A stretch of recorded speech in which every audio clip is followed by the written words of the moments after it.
This is Nicole at Be So Creative, and I am excited to show you our Wednesday workshop. We are going to be making some darling tissue holders. This is such a great project. It is a fun, quick sew, and it will help you bust up those scraps. So let's get started. You are going to need 2 pieces of fabric.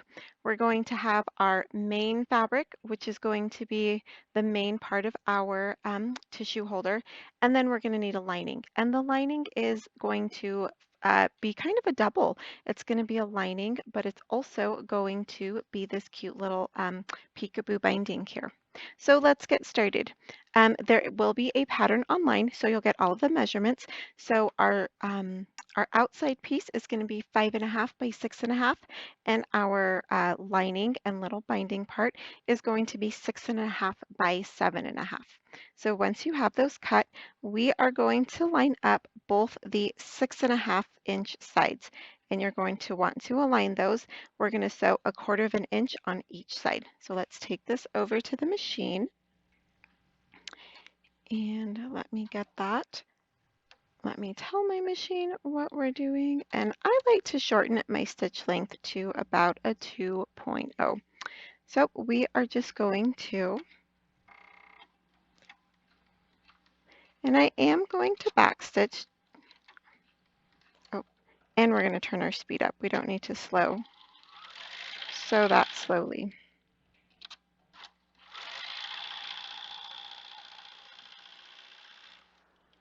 All right, the next thing we're going to do is go to the other side of our project, and we are going to scooch that over, and we're going to line it up on the other side. Now you are going to have this kind of bump here.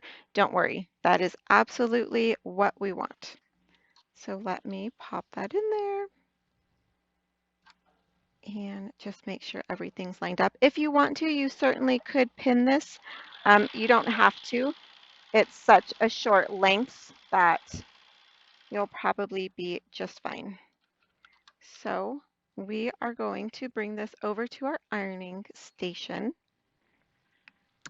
And so this is what we have here. We have this little tube and you have this bump, because remember our lining piece we cut larger than our outside piece.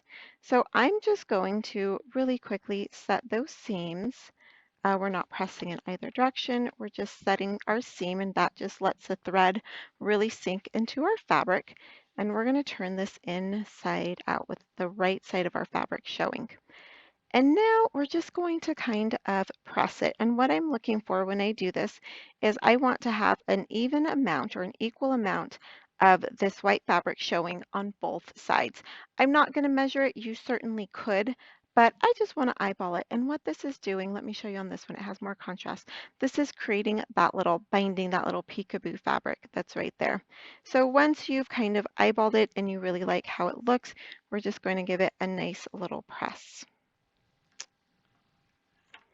So I think that looks pretty even.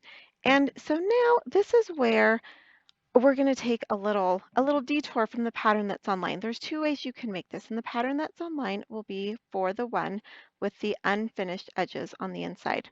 They don't look bad, you know, I trimmed everything, they're neat and tidy. But when I was working on this project, I thought, well, wouldn't it be nice to have finished edges? And so for this second one that I made, I have finished edges. We don't have any raw seams. So I'm going to show you all how to finish them. The pattern will give you the exact instructions how to do it unfinished, and we're going to show you how to do it finished.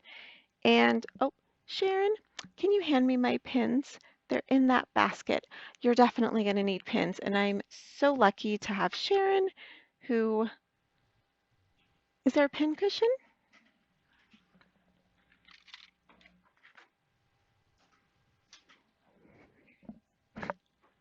Thank you. No, that's okay, Sharon. I should have had these ready, but not a problem.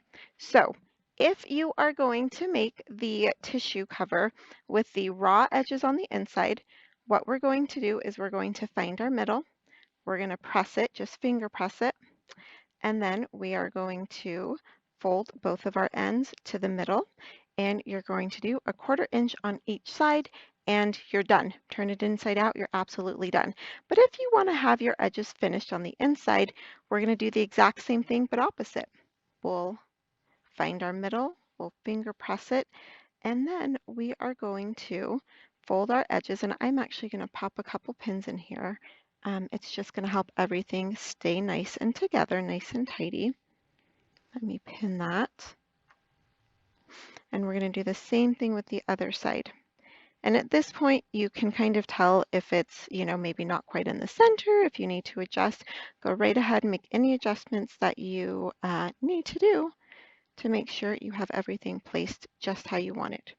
So we're going to have finished edges, so we're going to do a French seam technique. It's very simple, it's very easy, and you'll find it makes the inside really lovely. So I'm going to move my needle position over. I'm going to sew just 1/8 of an inch on each raw edge right here, and we're working from the right side of our project.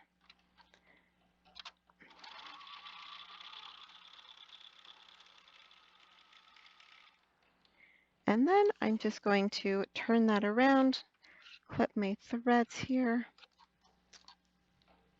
and do the exact same thing. And when you get to your little kind of peekaboo binding there, just make sure you kind of hold it together so it doesn't come out. All right, and actually this machine has scissors. I should have been using that. So here we go. We have our little project, but we want to do French seams, right? We can't just leave it like this. So before I do that, I'm just going to trim kind of these little guys that are hanging out. And what that's going to do is when we turn it inside out, it's going to make it quite lovely and you won't have to worry about these little guys. So we're going to unpin. And we are going to turn this, put our outside on the inside. So once we have everything done, we're going to do the exact same thing and do kind of take some time to press out your corners. I don't think I have my favorite point turner tool, but a pen will work as long as you don't get ink on your project. Just kind of push things out. And at this point, just so I have a nice finish, I am going to give it a nice little press. Just really kind of smooth out those corners there. And I'm not going to pin it again because everything has already been sewn once. Now I'm going to do 1/4 of an inch, or even possibly if you did a chubby 1/8 inch, then you might want to do a 3/8 inch. But what we want to do is we want to do our seam where we have captured all of that on the inside. So I'm going to take it right back to the machine. I'm going to move my needle position over so I get a good 1/4 of an inch. And we are going to back stitch. Oh, well, we're going to try to back stitch.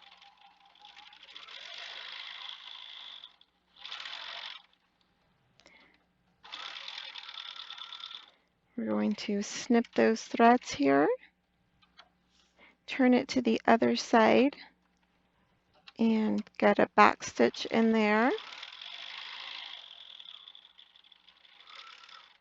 And when we're at the end, we're going to do a little back stitch there too.